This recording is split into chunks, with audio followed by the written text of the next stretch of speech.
Bonjour, aujourd'hui nous allons étudier la palpation des pouls périphériques.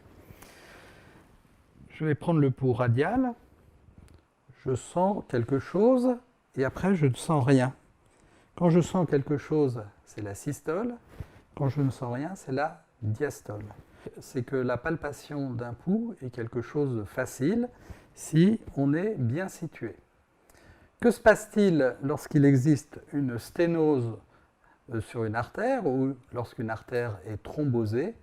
Eh bien, le flux va devenir de laminaire, va passer à un flux turbulent et on va perdre la systole et la diastole.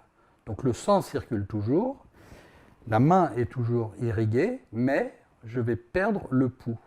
Donc je peux dire, lorsque je perds le pouls, que l'artère est bouchée ou rétrécie en amont de l'endroit que je palpe. Nous allons donc maintenant passer aux membres inférieurs. Ici, l'aorte arrive et au niveau de l'ombilic va se diviser en deux artères, les artères iliaques, qui vont aller amener du sang du côté gauche et du côté droit. L'artère iliaque va passer sous l'arcade crurale, qui se situe entre le pubis et l'épine iliaque antéro-supérieure. Elle change de nom et devient l'artère fémorale. L'artère fémorale va se diviser à son tour en deux. Une artère qui va aller en profondeur, qui s'appelle l'artère fémorale profonde, qui va irriguer les muscles de la cuisse, et une longue autoroute qui va amener le sang directement vers la jambe. Cette artère s'appelle l'artère fémorale superficielle.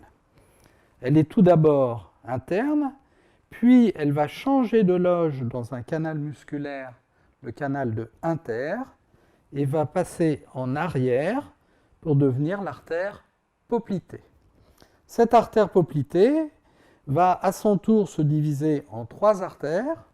Une artère qui va aller dans la loge antéro-externe et qui va revenir sur le pied pour donner l'artère pédieuse. Une artère qui va toujours tout droit, qui s'appelle l'artère fibulaire, et une artère qui va rester très interne, qui va passer derrière la malléole et qui s'appelle l'artère tibiale postérieure. On voit donc qu'il est possible de palper toutes les artères, sauf l'artère fémorale profonde et l'artère fibulaire. Alors comment palper les artères? Eh bien l'artère fémorale commune est donc à 4 travers de doigts à peu près de l'épine antéro-supérieure, et donc je vais sentir ici le pouls fémoral. Donc si le pouls fémoral est normal, bien palpé, je peux dire que l'aorte et l'artère iliaque droite sont normales.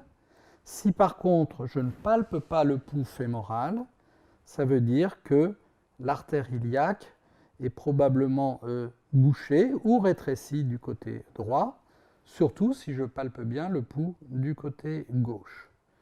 Donc la simple palpation du pouls fémoral me dit que l'artère ici peut être rétrécie si je ne palpe pas ce pouls. Pour le patient qui claudique ou qui a des plaies, ne pas palper le pouls fémoral est plutôt une bonne nouvelle parce que c'est une grosse artère qui est abîmée et tous les traitements, qu'ils soient par voie endovasculaire ou chirurgicaux, sont extrêmement efficaces. Alors ensuite, nous allons étudier l'artère fémorale superficielle, donc qui est souvent atteinte dans la maladie athéromateuse parce que c'est une très longue artère qui passe dans ce canal musculaire où elle s'abîme, et on va donc palper le pouls poplité.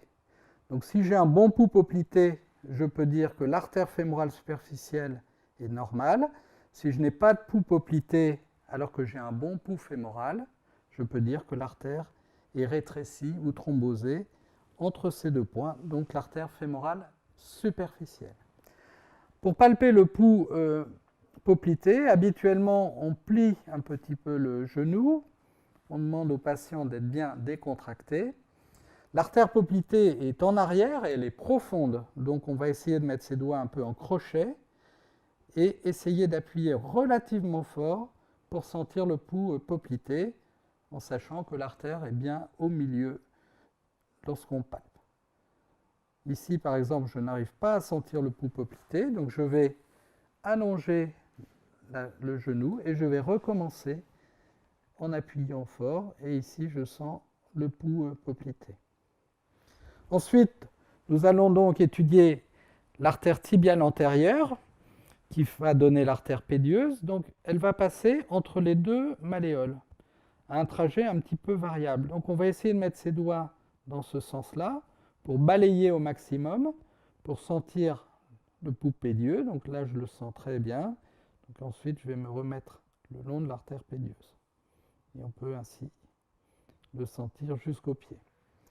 Évidemment, si l'artère fémorale superficielle est bouchée ici, je n'ai pas de pouls poplité et je ne peux pas avoir de pouls en dessous. Ensuite, on va mettre ses doigts là aussi en crochet et on va appuyer assez fort, pratiquement contre l'os, pour sentir le pouls tibial postérieur. Donc pour ce résumé, je n'ai pas de pouls fémoral, il s'agit d'une atteinte aorto ou iliaque. J'ai un bon pouls fémoral, donc les lésions sont en dessous. Si j'ai un bon pouls fémoral et pas de pouls poplité, c'est cette longue artère fémorale superficielle qui est bouchée. Si j'ai un bon pouls fémoral, un bon pouls poplité et pas de pouls en dessous, je peux dire qu'il s'agit d'une atteinte des artères de jambe, ce que l'on retrouve en particulier très souvent dans le diabète. Alors ce qui est important de savoir, c'est que c'est difficile de palper les pouls et on commet un grand nombre d'erreurs. On considère que quelqu'un qui est très entraîné se trompe quand même 2 ou 3 fois sur 10 et quelqu'un qui est peu entraîné se trompe 1 fois sur 2. Donc si je ne palpe pas les pouls ou si j'ai un doute sur la palpation du pouls, il vaut mieux marquer que le pouls n'est pas présent et demander un examen complémentaire pour vérifier. Si vous marquez que le pouls est présent, cela veut dire que tout l'axe artériel est normal. Alors quel est l'examen qu'il faut faire qui va être beaucoup plus sensible que la palpation des pouls? Eh bien, c'est la mesure de l'IPS. On imagine bien que la pression dans le bras et la pression dans la jambe est à peu près la même. Donc si on rapporte la pression dans le bras et la pression dans la jambe, on va trouver les mêmes chiffres. Si par contre les artères sont rétrécies ou thrombosées, la pression dans la jambe va chuter. Il va falloir donc mettre un brassard à tension et mesurer la pression, non pas avec un stéthoscope, mais un crayon Doppler. On mesure donc la pression au bras et la pression à la jambe, et l'on fait le rapport.